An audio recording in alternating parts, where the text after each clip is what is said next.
You hear that? That was thunder.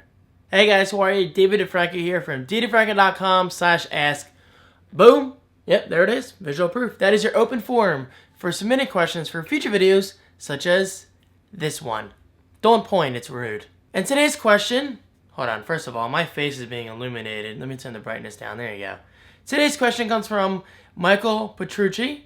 Hopefully I'm saying your name right. Now, Michael did not include any social links or website links or anything like that. But Michael, if you're watching this video and you want links included, let me know and I'll put them right below. Alright, so Michael says, hey David, I was talking with my brother and he was saying Samsung will run Apple out of work.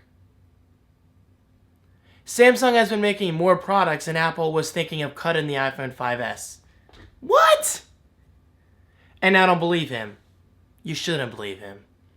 Just wanted to know if you could help us figure it out. Thanks a lot, Michael. Alright, Michael, let me tackle this in parts because you asked multiple things. Number one, let me just say this real quick. Apple is not cutting the iPhone 5S. Why would they? Your brother is obviously lacking the knowledge required to even give tech advice in the first place. I'm sorry, I'm not trying to sound like a jerk, but it's the damn truth. Why the hell would Apple cancel an iPhone 5S, especially at a time like this when we have competition left and right from Samsung? I know, you just happened to ask about Samsung. But it's the truth. Samsung is Apple's biggest competitor nowadays, besides Google, primarily in the OS, obviously. But I'm talking about manufacturers of phones and whatever. It's just, trust me, the iPhone 5S will be out this fall. I can bet my life on it. As well as maybe the iPhone 5C, which I gotta say, I like that name a lot. It makes sense. iPhone 5C meaning cheap? No, I don't think Apple would use the name cheap. I think the C comes from the C in plastic. Maybe. We'll just have to wait and see. So many C's. But anyway, getting back directly on topic, now let me talk about the part where you say, well, your brother says, Samsung will run Apple out of work. No. No. And no. And then Michael's brother goes on to say, Samsung has been making more products. Alright guys, let me make something very, very clear here. More is not always better. For instance, the saying, how does it go? Quality over quantity. And that's the truth, especially in this case. I'm always seeing people say, why doesn't Apple roll out an iPhone twice or 3 times a year? There's a new Samsung Galaxy here and there. There's a new phone from Moto, the Moto X coming out soon, which that's not out yet, so that doesn't really apply. But you get what I'm saying. Samsung has so many freaking devices of different sizes and different configurations.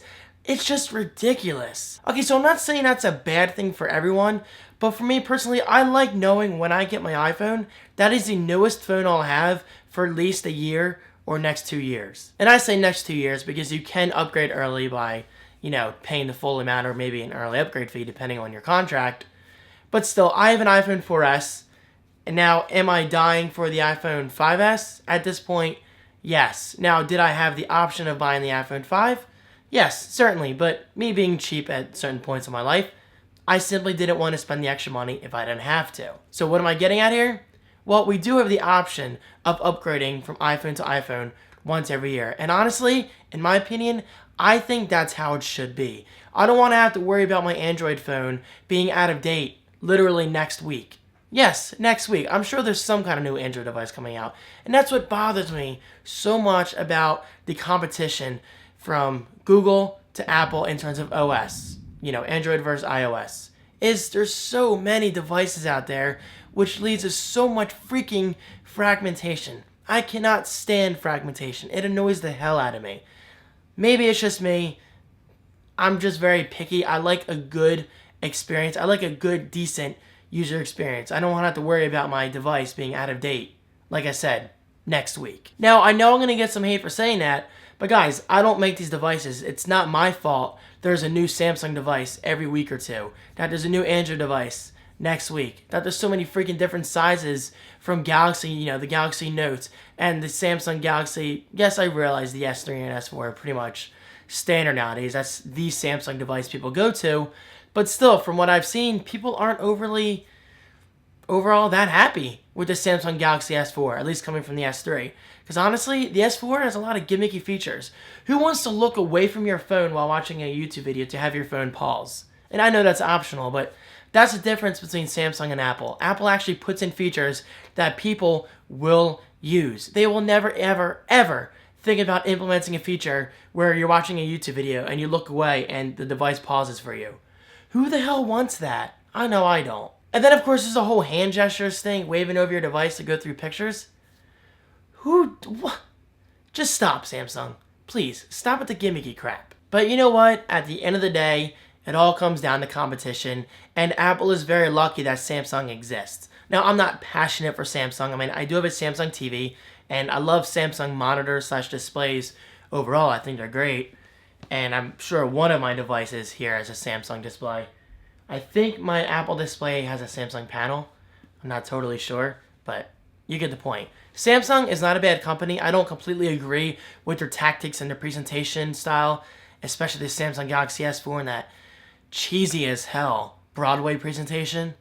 That was just bad. That was one of the worst presentations I've seen in my life. I mean, it was horrible. But like I said, competition is a very good thing. Love or hate Samsung, we're lucky to have them around. Love or hate Apple, we're also lucky to have them around. As long as these two companies keep fighting each other, as well as other companies, then we'll continue to get good and hopefully innovative products. Alright, so just to set a disclaimer, I don't want people running away from this video saying, David hates Samsung, David hates competition. That could not be further from the truth, because sometimes people twist my words. So I just want to be very clear right now. So thank you for the question, Michael. Hopefully I answered it the best way possible. And also, let me just say this one more time. Don't trust your brother for tech advice. He obviously has no clue what he's talking about. Again, I'm not trying to sound like a jerk. I'm just saying how it is. He obviously needs to educate himself. And now, since today is a Q&A video, that means you guys do get another free audiobook. And today's free audiobook is this good old Steve, the Steve Jobs biography by Walter Isaacson. Now, believe it or not, I still have viewers who have not downloaded this for completely free. And honestly, it blows my mind that people are turning up this free offer, because it normally sells for $34.99. $35 value, guys, you can have for completely free. Simply use the link below, audibletrial.com/thecreativeone. Click that, sign up, and simply search for Steve Jobs, and the audiobook is yours to keep forever. And of course, as always, huge thanks to Audible for making this promotion possible. I hope you guys appreciate it as much as I do. And now with that, I am out. Thank you so much for watching. Thank you for your continued support. It really does mean the world to me, guys. And I finally reached 80,000 subscribers. That's amazing. So, from me to you, namaste. And also, I'll see you in tomorrow's video, which should be Seaside Heights with the mildly famous David Banther. Should be fun times. Peace.